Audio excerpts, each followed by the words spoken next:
మీరు చెప్పినట్టు గురూజీ మన ఇండియన్స్లో ఈ టుగెదర్నెస్ చాలా తక్కువ ఉంటుంది.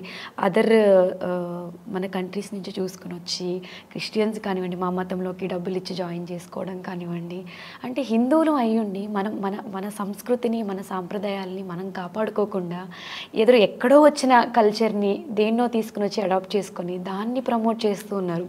మన హిందువులు ఎవరూ కూడా మీరు హిందూయిజంని కాపాడండి, దీన్ని ప్రమోట్ చేయండి, దీన్ని మీరు బుర్రలోకి ఎక్కించుకోండి అంతలా ఎవరు చెప్పరు. సో దీనివల్ల దీన్ని ఇలానే మనం ప్రమోట్ చేసుకోకుండా మనం కాపాడుకోకుండా ఉంటే కొన్ని సంవత్సరాల తర్వాత అసలు కొన్ని ఇయర్స్ తర్వాత హిందూయిజం అనేది అసలు అంటే చరిత్రలో చెప్పుకోవాల్సిన వచ్చే సిచ్యువేషన్. కొన్ని సంవత్సరాలు కాదమ్మా, ఇప్పటికీ ఆ పరిస్థితి ఉంది. ఎన్నో ప్రాంతాలలో మన అస్తిత్వం లేకుండా ఉంది. చాలా ప్రాంతాలలో మీరు చూడండి, ఇంటర్నెట్లో మీకు తెలుస్తుంది ఈ విషయాలని. ఎంతోమంది ఎంతో ప్లాన్ ప్రకారంగా వాళ్ళు ముందుకెళ్తున్నారు. ఏ పని చేయాలన్నా వాళ్ళు వెనకాడరు. వాళ్ళ విషయాలన్నీ కూడా జనాల్లోకి తెలిసి ఏదో మాయ మాటలు చెప్పో, పిచ్చి పిచ్చి మ్యాజిక్లు చూపించో మనం టీవీలలో చూస్తాం కదండి. కానీ మనం అలాంటి స్థాయికి దిగజారలేము ఎప్పుడు కూడా. మన ధర్మం ఏంటో తెలుసా అండి? మంచిగా భగవద్గీత, రామాయణ, పురాణాలన్నింటినీ కూడా చెప్తాం. చక్కగా వింటారు. మంచిగా ఒక ఇంటెలెక్చువల్ స్థాయిలో అర్థం చేసుకొని మన వాళ్ళు మారుతారు. ఇప్పుడు చాలామంది అంటారు, ఈ ఫారినర్స్ అందరు ఇస్కాన్ డివోటీస్ ఎలా అయ్యారు? మేమేమి ఇలా నీళ్లు జల్లి ఆయిల్ పూసి లేదా మీకు ఇదైపోతుంది అదైపోతుంది అని చెప్పలేదు. మేమేమి కూడా భగవద్గీత చెప్పాం. వాళ్ళకి భగవద్గీత నచ్చింది, కృష్ణుడు నచ్చాడు, బృందావనం నచ్చింది, భక్తి నచ్చింది, వాళ్ళు వచ్చారు. అంతేకాని వేరే దేవతల్ని దూషించి మనము ఏదో ఒక విధంగా పిల్లల్ని మార్చి డబ్బులు ఇచ్చి ఇలాంటి దిగజారి స్థాయికి మనం ఎప్పుడు కూడా దిగలేమన్నమాట. కాబట్టి మనం మన ధర్మాన్ని నిజంగా మీరు చెప్పినట్టుగా కాపాడుకోవాలి.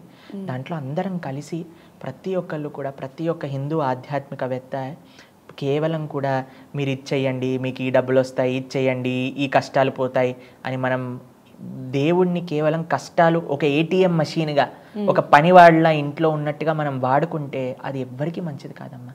మన శాస్త్రం ఏం చెప్తుంది? మానవ జీవితం ఎందుకు వచ్చింది, ఎలా తరింపజేసుకోవాలి, ఎంత గొప్ప సనాతన సంస్కృతి అనే విషయాలు శాస్త్రం నుంచి చెప్పడానికి ప్రయత్నం చేసి ప్రతి ఒక్కళ్ళు కూడా చక్కగా ఆ విషయాలలో జాగరూకం చేసినప్పుడే మన ధర్మం అనేది నిలబడుతుంది. లేకపోతే ఏముందండి, మీరు కోరికలు కోరికలు కోరికలు అని చెప్తే వాడంటాడు మా దేవుడు ఇంకా బాగా కోరికలు తీరుస్తారంటే అక్కడికి వెళ్ళిపోతారు. అన్నిటికంటే లీస్ట్ ఒక మనిషి చేసే పని ఏదన్నా ఉంటే దేవుడిని అడగటం. ఎందుకంటే ఇంత ఇచ్చిన వాడిని ఇంకా అడుగుతున్నామంటే ఇంకా వాడిని ఏం చెప్పలేమన్నమాట. కాబట్టి భగవంతుడు ఎంత చేశాడు, ఆయన చేసిన దానికి కృతజ్ఞత తెలుపుకోండి, ఆయన చేసిన దానికి ఆయనకి సేవించండి అని మనం చెప్తున్నాం. కాబట్టి మన ధర్మం మంచి ధర్మం కాబట్టి ఇప్పటికీ ఎవరిపైన అటు ప్రలోభాలు పెట్టి ఇటు మాయలు చేసి మనం ఎప్పుడు కూడా మన ధర్మాన్ని ముందుకు తీసుకెళ్ళలేదు. అసలు అది మనకి అవసరం కూడా లేదు కదా గురూజీ. మన రామాయణం కానివ్వండి, భగవద్గీత, భారతం నుంచి భారత భాగవత రామాయణాలు చెప్తూ ఉండండి, మన ధర్మం ఆటోమేటిక్ గా కాపాడబడుతుంది. కాబట్టి మనం చేస్తున్న సేవ అదే, మనం ఇప్పుడు చేస్తున్నది కూడా అదే. శాస్త్రాన్ని చెప్తూ ఉన్నాం, ఈ శాస్త్రాన్ని విని ఎంతో మంది మారుతారు.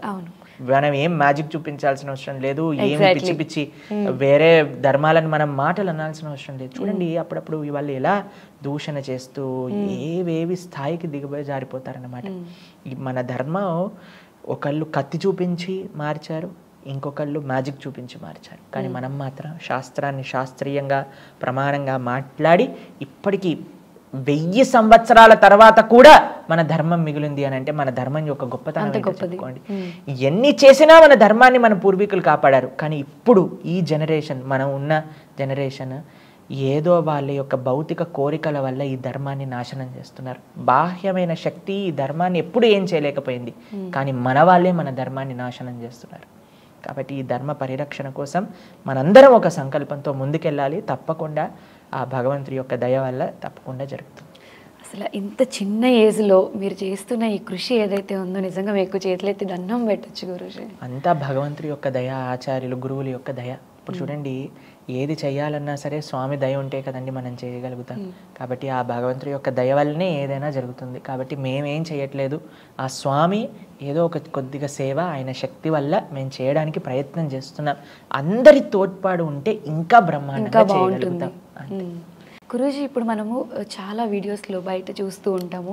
మన కృష్ణతత్వాన్ని ప్రమోట్ చేయడానికి విదేశం నుంచి వచ్చి వాళ్ళు ట్రెడిషనల్గా చీరలు కట్టుకొని చక్కగా పంచెలు కట్టుకొని కృష్ణుడు విగ్రహాలు పట్టుకొని మనం ఫారిన్ కంట్రీస్లో కూడా కృష్ణుడి గురించి వాళ్ళు ప్రమోట్ చేస్తూ ఉంటారు. అది మన ఇండియన్స్ వచ్చేసరికి ఎవరైతే ఫారిన్ కల్చర్ ఉందో ఆ కల్చర్ని మన వాళ్ళు అడాప్ట్ చేసుకుంటున్నారు, మన కల్చర్ని ఫారిన్ వాళ్ళు అడాప్ట్ చేసుకుంటున్నారు. దీని గురించి అసలు మీరేమంటారు? వాళ్ళు ఇండియాలో ప్రమోట్ చేయడానికి వేసుకోవట్లేదండి ఆ బట్టలు కానీ వాళ్ళు చేసే సంస్కృతి కానీ, వాళ్ళు దాన్ని నమ్ముకున్నారు. వాళ్ళు దాన్ని ఇది కరెక్ట్, మాకు ఈ జీవితంలో భౌతికతలో ఎటువంటి సుఖం లేదు, ఇది అశాశ్వతం అని తెలుసుకొని భగవద్ మార్గంలో సుఖం ఉంది అని దాన్ని తెలుసుకొని దాన్ని ఆచరిస్తూ ఉన్నారనమాట.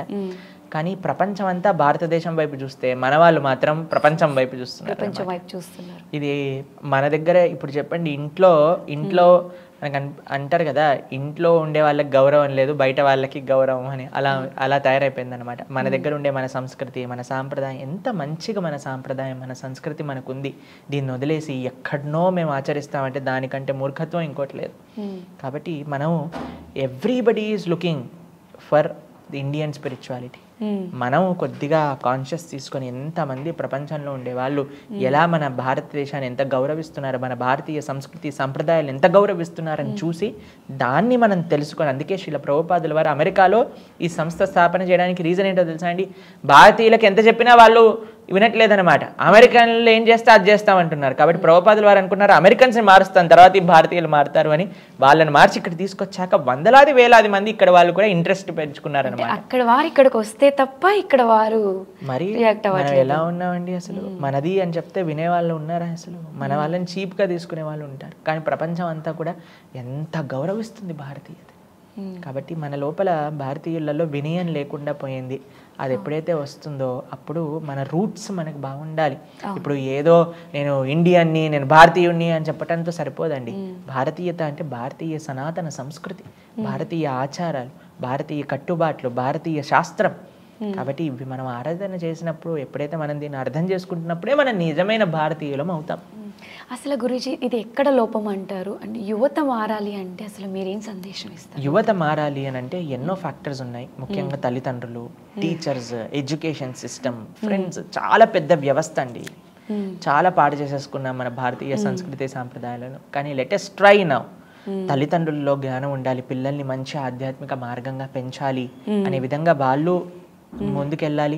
దాంతోపాటు ఎవరైతే ఎడ్యుకేషన్ సిస్టమ్ ఉందో దాంట్లో ప్రయత్నించాలి, మాలాంటి వాళ్ళు ప్రయత్నించాలి, మీలాంటి వాళ్ళు ప్రయత్నించాలి. అందరూ కలిసి ప్రయత్నించినప్పుడు ప్రతి ఒక్కళ్ళు వాళ్ళ ఆ ప్రయత్నం ఈ ధర్మాన్ని ముందుకు తీసుకెళ్లటంలో చేసినప్పుడు తల్లిదండ్రుల బాధ్యత, టీచర్స్ బాధ్యత, ఎడ్యుకేషన్ సిస్టమ్ బాధ్యత, మీడియా బాధ్యత, సాధువుల యొక్క బాధ్యత, ఎంతమంది బాధ్యత అప్పుడు కలిస్తే కానీ ఇప్పుడు ఇంత భారతీయ సంస్కృతిని మనం కాపాడలేమన్నమాట.